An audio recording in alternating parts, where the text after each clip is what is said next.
بسم الله الرحمن الرحيم. اللهم صل وسلم وبارك على سيدنا محمد. ازيكم يا اخواتي في الله، عاملين ايه؟ وحشتوني من اخر فيديو عملته معاكم. اتمنى كده يا رب تكون فيديوهاتي بتعجبكم وتنور رضاكم ان شاء الله وتجربوها. النهارده عملت صينية كفتي، بسم الله ما شاء الله، مع مكرونة اسباجيتي بألف هنا وشفا. بس اني اللهم صل وسلم وبارك على سيدنا محمد، يعني مش عارفه، يعني الواحد لازم اللي يقول لي ليه ولا عليها.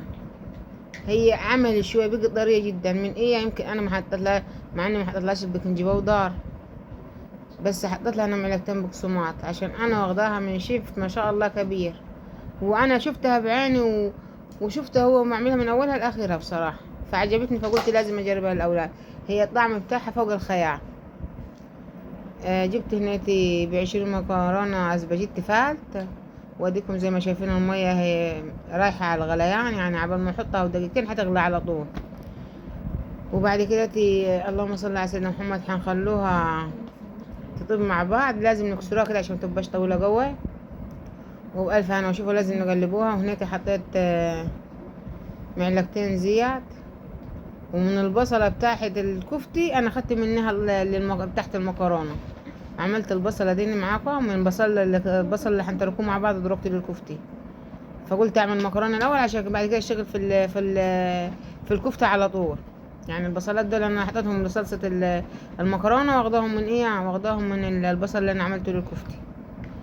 وقلنا نسبك الصلصه مع بعض على ما اعمل الكفته تكون الصلصه تحت الكفته طابع. بس اللي عاوزين تعملوا المكرونه اسباجيتي الصلصه بصراحه لازم تحطوا لها معلقتين صلصه من تحت الدكان. انا والله ما كان عندي، فاشتريت كيس. الكيس حطيته على الكفتي، ما حطيتوش على ده. فانا ده بصراحه كانت عاوزه لها كيس الصلصه بتاعت المكرونه، كانت عاوزه لها كيس من بتاع الدكان مع الطماطم، كان هيعمل المكرونه كويس. بس الحمد لله. بس انا ما اقول لكم عشان ايه ما تقعوش في الغلطه اللي انا وقعت فيه، يعني انا لازم اقول لكم المعلومه صح. وهنا حطيت الطاوة على البوتاجاز، قلت عبال ما تسخن. وهنا حطيت رش السكر اللهم صل على سيدنا محمد، رش السكر حطيتها للصلصه، قلت عشان هي ما تبقاش حادقه.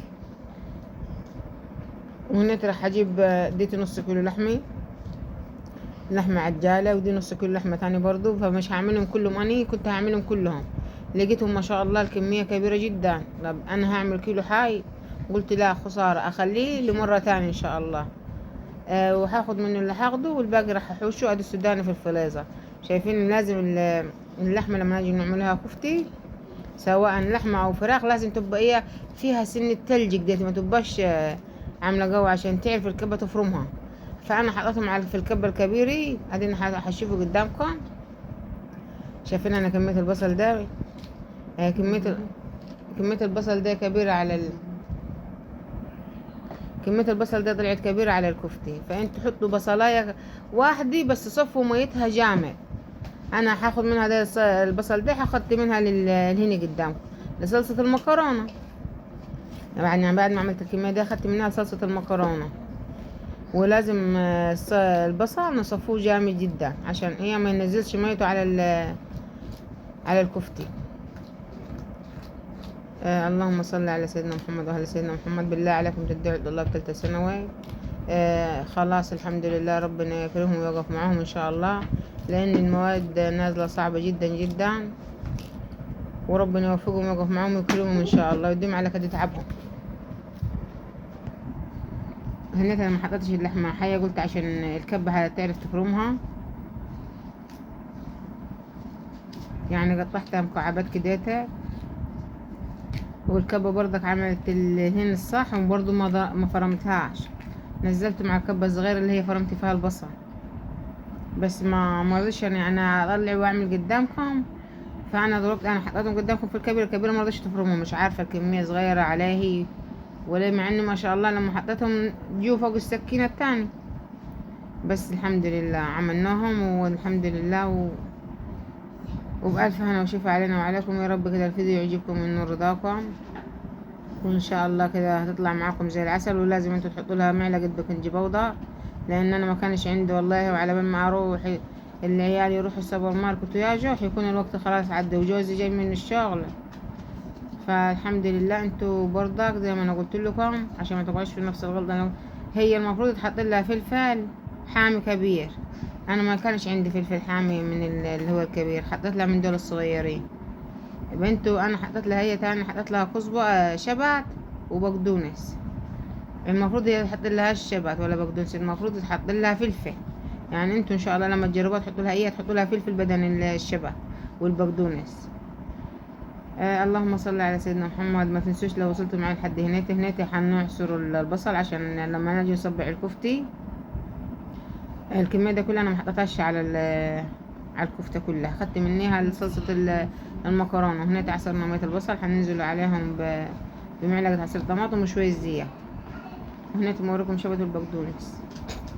وهنا حطينا لهم شوية ملح برضه عشان لما نجي نصبع الكفتة تبقى بسم الله ما شاء الله معاني. وتبقى هي والله العظيم الطعم بتاعها مش شكرانية في نفسي ولا حاجة. بألف هنا وشفا علينا وعليكم يا رب. كده الفيديو يعجبكم ونور رضاكم. وهناك هنصبر مع بعض الكفتة. وهنلقوا معايا عيالي انا لو لقوا يعني معذرة لحمة معاملة كده ببعضها يقولك لا ده فيها خطان. فمعلش بنت اول ما لقيتها زي كده حشيتها قالت لي ماما عشان لو سبتي اخويا مش هيرضى ياكلها. فلما لقيت الهنتين دول راحت حشيتهم، قالت عشان العرقين دول. قالت يا ماما عشان اخويا لو شافها مش هيرضى ياكلها. قلت لها طب ماشي زي بعض، بس يعني ما تقعديش تعملي كده. وهنصبعها كلها مع بعض. الكفتة ما شاء الله شايفين ما شاء الله طالعة معجونة ومصمغة سا. طب والله العظيم الطعم بتاعها يعني بسم الله ما شاء الله. وحطينا لها في الكبة اللي حطيتهم في الكبة دي عشان معلقتين بقسماط.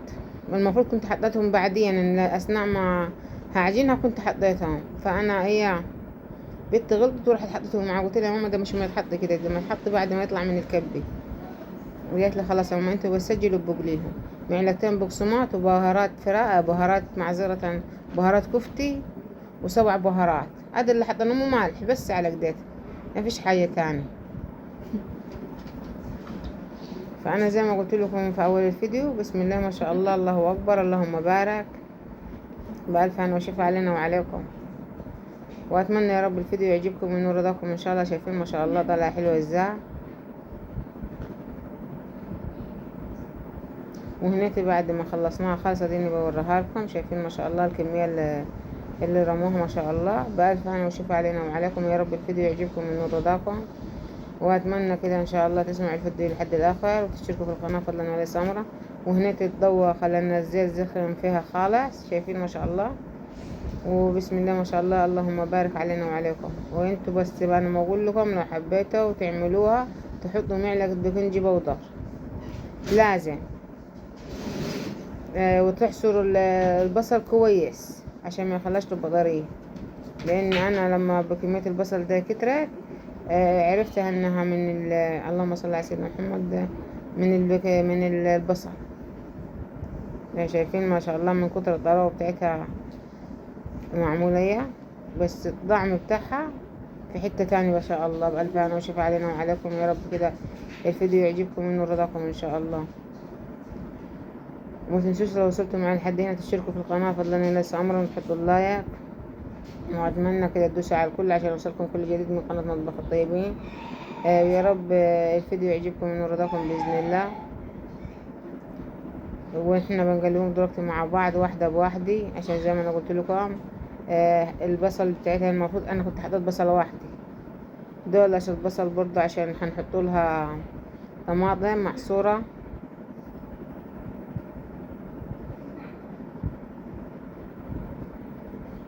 وحطينا نص معلقة توم معاهم يعني دول بصلة صغيرة ونص معلقة توم. وهنحط عليهم الصلصة والطماطم. وألف هنا وشوف علينا وعليكم. يا رب الفيديو يعجبكم وينور رضاكم. ولازم فيتي الريحة طالعة يعني بسم الله ما شاء الله تحفة. عسل عسل عسل عسل. بألف هنا وشفا علينا وعليكم يا رب. الفيديو يعجبكم من رضاكم ان شاء الله. اعملوها زي ما انا عاملاها كده بالظبط، بس هي انتوا حطوا بصلة واحدة كبيرة، ما تكتروش، بصلة واحدة. وحطوا في اللهم صل على سيدنا محمد في الكفتة نفسي معلقة بيكنج بودر ومعلقتين بقسماط ناعم. شايفين؟ بسم الله ما شاء الله، الحلاوة والجمال، بسم الله ما شاء الله، اللهم بارك. ديتي كيس صلصة واحد انا جبته، المفروض هو كان معلقتين، لكن ديتي ادوب طلع معلقة بتاعت رز، مش معلقة رز مش مليان، يعني هي المفروض نحط لها معلقتين رز هرامين. وبألف هنا وشفا يا رب. الفيديو يعجبكم من رضاكم كده ان شاء الله. هناتي بصراحة شايفين الريحة قسما بالله يعني فوق الخيال، ما شاء الله ما شاء الله. يعني عيالي بيقولوا لي يا ماما الريحة في حتة تاني في حتة تاني في حتة تاني. وهنيتي هحط لها شوية بقدونس برضو، هي ما فيهاش خالص بقدونس الوصفة ده، بس انت هي بدل البقدونس فيها فلفل حامي، عاوزين تحطوه حامي، عاوزين تحطوه فلفل من الروم الغليظ ما يعملش حاجة، بس انا ما كانش عندي فلفل والله، فحطيت لها قلت البقدونس برضو حلو. وألف هنا وشفا علينا وعليكم يا رب. كده الفيديو يعجبكم من رضاكم ان شاء الله. شايفين هناتي، شايفين صباع الكفتي، شايفين؟ بسم الله ما شاء الله. اني ما قدرش والله امسكه كويس، زي ما انتم عارفين هو قاعد على البوتاجاز على كده. وبألف هنا وشفا علينا وعليكم يا رب. كده الفيديو يعجبكم من رضاكم، واتمنى انكم تجربوه وتقولوا لي رايكم في الكومنتات. وبشكر خواتي ومتابعيني اللي دخلوا عندي جديد في القناه. اتشرفت بكم، يا رب يعزكم ويرضيكم، واتمنى كده قناتي تكبر بكم ومعاكم يا اخواتي في الله. لو وصلت معايا لحد هنا ما تنسوش تشتركوا في القناه وتحطوا اللايك وتدوسوا على الكل عشان يوصل لكم كل جديد من قناه مطبخي الطيبين. واقول لكم السلام عليكم ورحمه الله وبركاته.